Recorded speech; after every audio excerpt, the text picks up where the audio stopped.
واضح جدا أزمة الغاز اليوم تساهم بشكل مباشر في زيادة عدد العاطلين عن العمل في بغداد وبقية المحافظات، أو زيادة نسب البطالة في العراق فوق الحمل تعلاوة. يعني إحنا اليوم صاحب مطعم، صاحب معمل حلويات، صاحب أي شيء له علاقة بالغاز والنار، وعنده مجموعة من العمال، وهذول العمال عبارة عن عوائل، كل واحد وراء عائلة. هذا نقول له خلف الله عليك ورحم الله والديك، وندعمه لو انه بنساهم بتعزيلة مطعمه او معمله، ونسرح هذول صاحب المطعم والعمال. هل يصير هذا الكلام؟ غير نحسبها اليوم حتى اللي عنده بناية مأجر له 3 محلات منها مطعم، هم عزل المطعم وإيجاره مدى يوصله. وين راح نوصل بأمورنا الاقتصادية إذا واحد يسترسل بالكلام ويخلي باله يم الموضوع يباوع إلى تبعات وآثار هذا الموضوع؟ كيف اليوم الشاب العراقي اللي يطمح له ياخذ له بنت حلال يتزوج، واللي يريد له يشتري له سيارة صغيرة أو قطعة أرض، وعنده الشغلة هاي اللي جايبها بتعبه ودمه، هو سائق ديليفري، هو عامل مطعم، هو عامل فرن.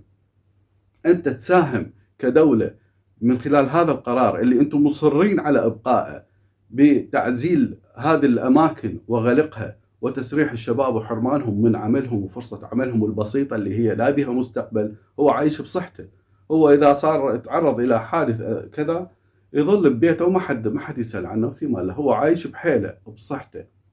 اليوم احنا بدال ما ننطيه انه بنحرمه من هذا، لا نرحم ولا نخلي رحمة رب العالمين تنزل. ليش الإصرار على هذا إبقاء هذا القرار؟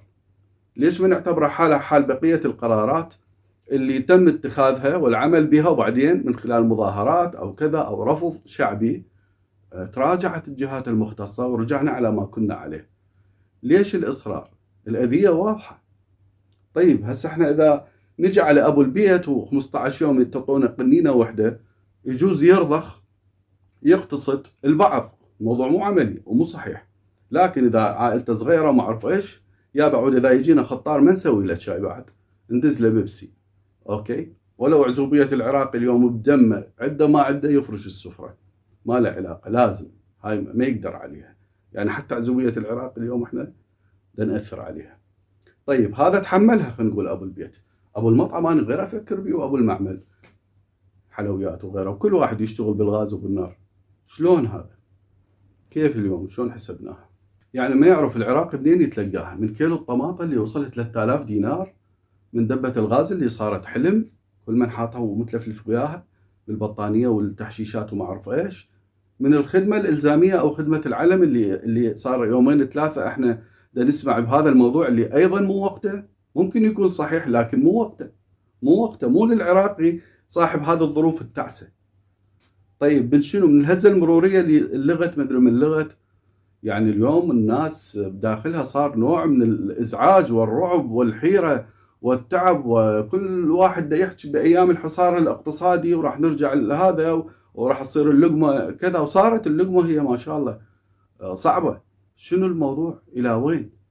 هذا العراق وخير العراق والشباب العراقي، هذا المستقبل الزاهر اللي وعدنا به الناس، وين وصلنا ولويش؟ نتمنى دراسة هذا الموضوع، نتمنى يعني يتم التراجع عن هذا القرار وإلغائه، وإيجاد بدائل تكون شوية بها رحمة أكثر على الناس. تحياتنا للجميع.